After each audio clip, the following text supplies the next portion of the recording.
¿Se han preguntado alguna vez cuál es el origen de la educación física y cómo ha evolucionado hasta nuestra actualidad?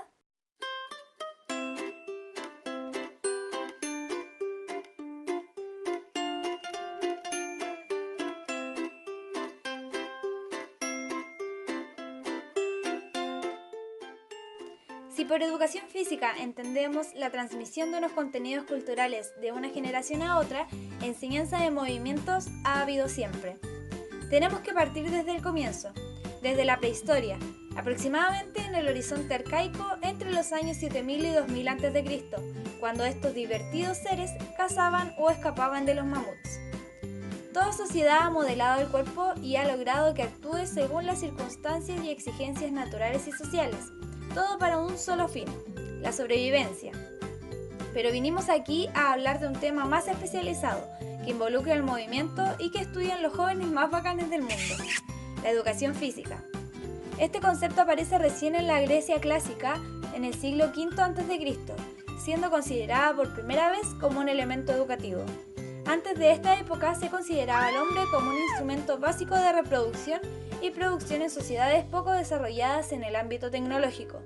Sin embargo, en la Grecia clásica aparece el ideal educativo conocido como paideia, el ideal global de formación de un individuo que busca alcanzar el equilibrio entre la formación intelectual y física, algo así como la homeostasis del hombre según el punto de vista del profe Daniel.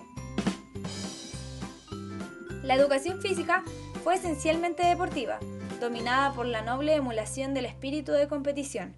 Esta formación del estado físico se demostraba en el evento que hasta el día de hoy conocemos como Olimpiadas. En estas compiten los campeones de las polis, siendo el vencedor considerado el elegido de los dioses. Los ejercicios físicos para los griegos no solo eran un entretenimiento apreciado, eran una cosa muy seria, que se relacionaba con un conjunto de preocupaciones higiénicas y medicinales, éticas y estéticas a la vez. El joven griego ejercitaba su cuerpo tanto como su espíritu, en la búsqueda de su personalidad, del equilibrio y de la excelencia, o mejor llamado arete, que es la síntesis del valor físico y la disciplina de lo militar. Esta era una cultura que no se plantea la separación entre cuerpo y alma. Los ejercicios físicos estaban muy relacionados con la educación, pilar fundamental de la grandeza de dicha cultura. Por lo mismo, la gimnasia era un elemento característico de la formación del joven griego. Esta disciplina, junto con el entrenamiento militar, son los que destacan en esta época, pero esta última toma más fuerza con la llegada de la época romana y su preparación para los combates en el Coliseo hacia el año 186 a.C. En Roma, la actividad física es considerada una diversión social, siendo concebida como un espectáculo para el pueblo y los emperadores. El circo era el escenario máximo de las prácticas físicas y espectáculos en Roma.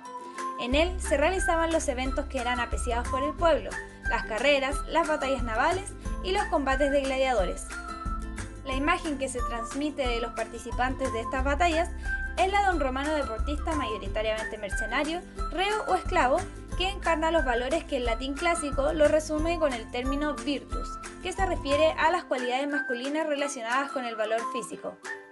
Posteriormente cae el Imperio Romano y llega la época medieval. Acá la educación general no incluía el deporte, es decir, se separaba la educación física de la educación intelectual. La preparación física era exclusiva para los caballeros.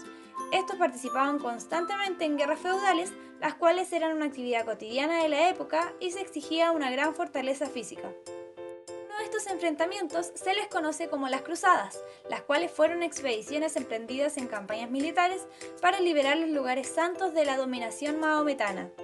Los que no estaban de acuerdo con el valor que se le otorgaba al cuerpo eran los partidarios de la ideología del cristianismo.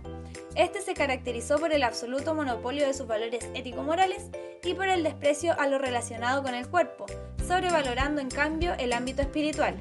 Con la llegada del Renacimiento en el siglo XIV, se rompe completamente el anterior rechazo a los valores corporales. Los valores físicos del cuerpo humano alcanzaron una alusión nueva, tanto en el terreno del arte como de la nueva medicina.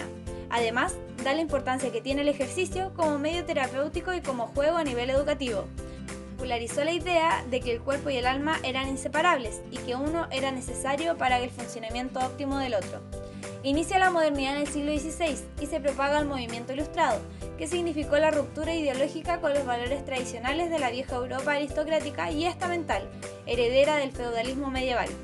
Acá se reivindica la educación integral del niño, la necesidad de que se encuentre en contacto con la naturaleza y que se cultiven en su formación sus cualidades físicas.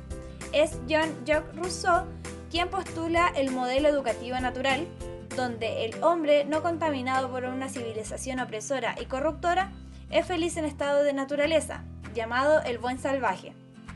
El desarrollo de la educación física continúa avanzando sin detenerse bajo estos nuevos ideales de ilustración, hasta llegar a la época contemporánea. Acá las prioridades educativas varían. La educación moderna es utilitaria. El objetivo principal es preparar al hombre para la vida. Aparecen las escuelas gimnásticas, que reconocen los diferentes aspectos de la actividad física, tales como el deporte, la gimnasia, la danza, la expresión y comunicación corporal, el juego, entre otros. Entre estas escuelas se encuentran la escuela sueca, la escuela alemana, la escuela de Gran Bretaña, la escuela de los Estados Unidos y la escuela de Francia. Hay que destacar que en la actualidad se identifica una crisis de la educación llamada condición postmoderna, donde la enseñanza de la educación física no escapa de ello. En ese juego recíproco maestro-estudiante, los primeros continúan atados a los viejos paradigmas, muchas veces dispersos y un tanto ajenos de la realidad social y política del país, mientras los segundos, distantes, desconectados de la realidad, navegando en un mundo virtual fabricado por los medios masivos de información. No cabe duda entonces que nos encontramos en una época de profundos cambios sociales, en los que la tecnología, la globalización y los conflictos generados en la aplicación de políticas económicas neoliberales inducen comportamientos que podríamos considerar postmodernos. Esto significa un desafío que debemos enfrentar quienes nos dedicamos a las labores de la enseñanza, en este caso de la educación física. En otras palabras, frente a la crisis generada por las ideologías postmodernas, no debemos apartarnos del verdadero sentido que convoca nuestra función como maestros. Y nuestro reto es el de tener la capacidad para hacernos nuevas preguntas para enfrentar las nuevas lógicas de la época. Desde allí será posible recomponer el verdadero valor de la educación física y buscar respuestas para poder seguir desarrollando esta rama de la educación en los tiempos posteriores.